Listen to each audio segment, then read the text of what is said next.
노동자 정치 세력화, 진보 정치의 꿈을 버릴 수 없다. 민주노총이 지난해 8월 낸 논평입니다. 노동의제가 사라진 대선, 민주노총만이 노동자 정치 세력화를 말하고 있습니다. 노동자 정치 세력화란 무슨 뜻일까요? 말 그대로 노동자들이 정치 세력으로 자리 잡기 위한 활동입니다. 노동조합의 활동은 고용, 임금 등 노동자들의 경제적 지위 향상을 위한 활동이 상당한 비중을 차지하고 있는데요. 노동조합이 정당은 아니지만 정치적 힘을 발휘할 수 있는 집단으로 되어야 합니다. 노동자들의 정치 세력화가 실현되기 위해서는 정당이 각자의 이념에 동의하는 사람들이 모여 집권을 위한 활동을 하듯 노동자들 또한 하나의 정치적 지향을 일치시키고 세상을 바꾸기 위한 노동조합 활동을 하자는 의지가 모여져야 할 것입니다. 먹고 사는 문제, 나아가 우리의 운명을 남에게 맡길 수는 없으니까요. 그런데 이런 의문이 생길 수 있습니다. 노동조합은 노조 활동만 잘하면 되지 굳이 정치에 참여해야 할까요? 노동자가 노동조합을 결성해서 사용자에 대항해 노동 조건을 개선하는 활동은 매우 중요합니다. 그동안 노동자들은 자신의 삶을 위해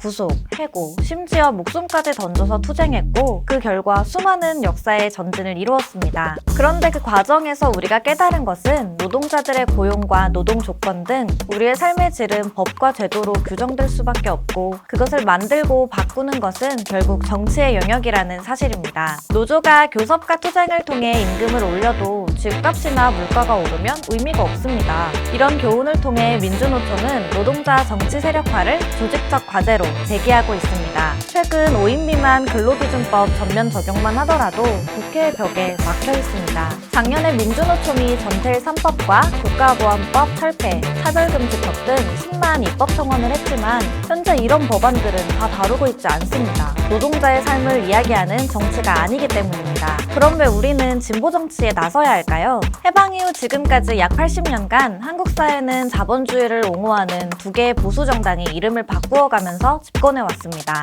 노동자들과 국민들은 어떨 때는 독재 정권을 심판하기 위해 또는 야당에 대한 기대로 보수 정당들의 투표를 해왔습니다. 그러나 지금 우리가 뼈저리게 느끼듯이 보수 양당은 선거 시기만 되면 기득권을 차지하기 위한 이권 다툼을 할 뿐 기득권 동맹체제라는 본질에서는 차이가 없습니다. 그래서 사회는 여전히 재벌체제 중심으로 돌아가고 불평등은 더 심화될 수밖에 없습니다. 이런 문제는 거대 보수 양당의 기반이 노동자 민중이 아니기 때문입니다. 수구 보수 세력은 민주당을 진보 세력이라고 하면서 마치 정치에서 진보와 보수가 대결하는 것처럼 국민의 눈을 속이고 있습니다. 노동자 민중의 진보 정치를 실현하여 불평등 사회를 바꿔내야 합니다. 노동자 민중의 투쟁을 통해 진보 정치가 집권을 하는 경우는 전 세계적으로 많은 사례가 있습니다. 노동자 출신의 대통령을 만들었던 브라질이 대표적이며 지하철 요금 인상에 맞서 칠레 민중들과 함께 투쟁했던 35세의 젊은 정치인이